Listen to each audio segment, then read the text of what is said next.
Ah désolé, j'étais en train de lire, je n'avais pas vu que vous aviez lancé la vidéo. Bon, là franchement, j'abandonne, je croule sous tous les livres à lire, j'en peux plus quoi. Et pourtant ma bibliothèque, elle est pas énorme quoi. Là, tout ce que vous voyez, ce n'est absolument rien par rapport à ce dont on va parler dans cette vidéo. Connaissez-vous la bibliothèque de Babel? Sachez que si vous n'aimez pas lire, la bibliothèque de Babel cela représente votre plus grand cauchemar.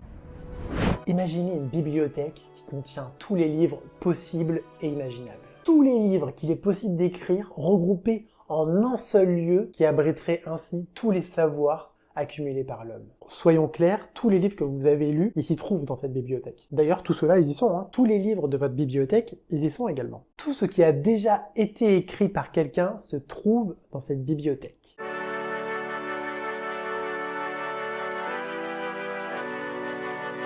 Voilà, vous imaginez bien que c'est une bibliothèque qui est dans le domaine de la fiction. Elle n'existe pas dans la vraie vie. Et d'ailleurs, on va voir que si on essaie de la reproduire dans la vraie vie, cette bibliothèque, ça va poser certains problèmes. Cette idée d'une bibliothèque universelle, elle a été émise pour la première fois en 1904 par Kurt Laßwitz, un mathématicien allemand. Et elle a été popularisée par la sortie en 1941 d'une nouvelle qui s'intitule La bibliothèque de Babel, tout simplement. Alors très précisément, comment fonctionne cette bibliothèque et que contient-elle? Vous visualisez la bibliothèque de votre ville? Bah écoutez, c'est un très bon début. La bibliothèque de Babel, elle est composée de plein de salles qui sont toutes identiques.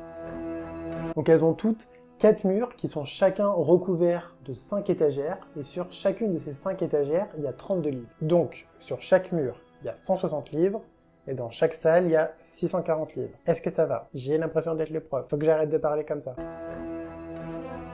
Ouais, il va y avoir beaucoup de chiffres dans cette vidéo. Mais n'ayez pas peur. Au contraire, succombez avec moi dans le monde des mathématiques, le monde des ordres de grandeur, des formules ultra complexes. Alors, je te rappelle que tu n'as aucune crédibilité en maths, tu ne sais même plus comment on fait une division à la main, et tu as fait un bac ES. C'est pas faux. Revenons à notre bibliothèque. Des salles composées de 640 livres chacune. Sachant que chaque livre compte 410 pages, chaque page compte 40 lignes, et chaque ligne compte 80 caractères. Sachant que quand je parle de caractères, je parle des 26 lettres de l'alphabet, et on a le droit également à l'espace, la virgule et le point, ce qui nous fait un total de 29 caractères possibles. Donc, sachant cela, chaque livre contient 1 312 000 caractères. Et comme la bibliothèque de Babel regroupe tous les livres qu'il est possible d'écrire, donc tous les livres spécifiquement de 410 pages en utilisant 80 caractères qu'il est possible d'écrire, ça fait beaucoup de livres, comme vous pouvez l'imaginer. Beaucoup, oui, mais combien d'après vous? Bon allez, 4 choix possibles, j'ai toujours rêvé de faire ça.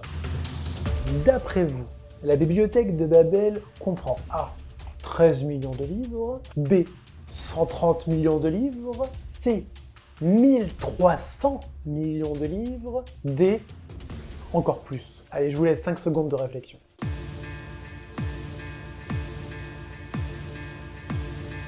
Et la réponse est D, encore plus.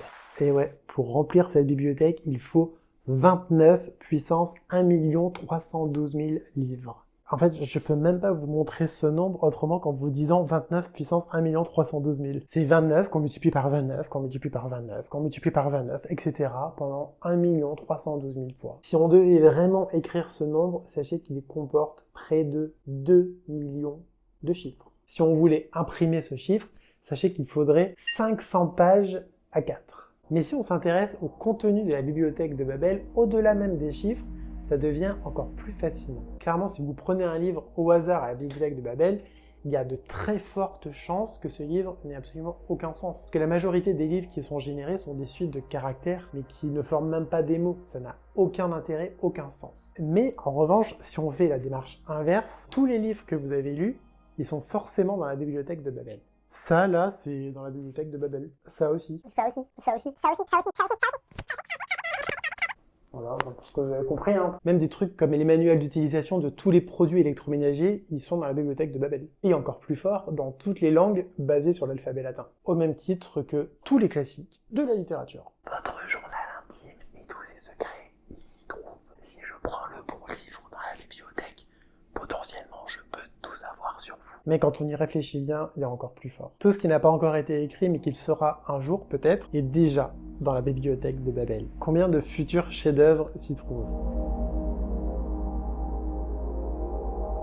Si on savait bien chercher dans cette bibliothèque, on n'aurait même plus besoin de créer. Tout existe déjà, tout est à disposition. Tout ce qu'il est possible d'écrire existe dans cette bibliothèque de Babel. Le script de la vidéo que je suis en train de faire, il y est dans cette bibliothèque. Encore une fois, si j'avais su où chercher dans cette bibliothèque, j'aurais pas eu à me casser la tête à écrire ce que j'ai écrit pour préparer cette vidéo. Mais justement, en parlant de savoir où chercher, elle est grande comment cette bibliothèque? Alors si on prend diverses hypothèses sur la taille d'un livre, là, un livre moyen, et si on se base sur l'univers observable qui fait 46 milliards d'années-lumière de rayons, alors on peut stocker dans l'univers 2,8 fois 10 puissance 50 livres. Ce chiffre, pas besoin de le retenir, on s'en fout. Ce qui est juste très important, c'est de se rendre compte que dans notre univers observable, donc pas juste la Terre, pas juste notre galaxie, mais dans tout cet univers, il n'y a même pas assez de place pour stocker tous les livres de la bibliothèque de Babel. Si cette bibliothèque existait dans la vraie vie, non seulement elle remplirait tout l'univers, mais en plus il faudrait plein d'autres univers pour pouvoir stocker tous ces livres. Vous voyez tout l'espace qu'il y a autour de vous, alors non seulement dans votre appartement, à l'extérieur, dans le jardin, dans la rue, vous mettez des livres partout. Absolument partout. Dans le ciel, vous mettez des livres, je sais pas, sur Mars, vous mettez des livres, dans d'autres galaxies, vous mettez des livres, enfin, vous en mettez vraiment partout, partout. Ça suffirait pas. La bibliothèque, elle est immense, à tel point qu'on peut pas s'en rendre compte. Mais par contre, elle n'est pas infinie. On sait le nombre de livres. Il n'y a pas une infinité de livres, il y en a 29 puissance 1 312 000. C'est un nombre qui est tellement gigantesque que même s'il est fini, il n'y a vraiment aucune raison de s'inquiéter sur notre liberté à créer, sur notre capacité à écrire des textes inédits, des textes nouveaux. La bibliothèque de Babel, c'est une représentation mentale. C'est un concept qui nous permet de nous rendre compte à quel point toute l'originalité, tout ce qu'on peut écrire de différent, toutes les combinaisons possibles, c'est vraiment quelque chose de, j'allais dire infini, non justement, pas infini, mais gigantesque. Une liberté incroyable que nous offre l'alphabet de pouvoir s'exprimer et d'écrire, et d'écrire, et d'écrire, et d'écrire. Moi c'est Payam, merci beaucoup d'avoir regardé cette vidéo jusqu'au bout. Je sais qu'il y a beaucoup de gens qui tombent sur mes vidéos en faisant des recherches sur internet et qui connaissent pas forcément ma chaîne. Si c'est le cas pour toi, si tu tombes sur cette vidéo parce que tu as tapé Bibliothèque de Babel sur YouTube, ben n'hésite pas à aller voir ce que je fais d'autre sur cette chaîne. Voilà, c'est vraiment un cabinet de curiosité où on fait plein de vidéos sur des choses un peu curieuses, intéressantes, un peu fascinantes, un peu magiques, il y a même un peu de paranormal parfois. N'hésite pas à aller voir et à t'abonner. En tout cas, je te remercie d'avoir regardé cette vidéo jusqu'au bout et je vous dis à la prochaine pour une prochaine vidéo.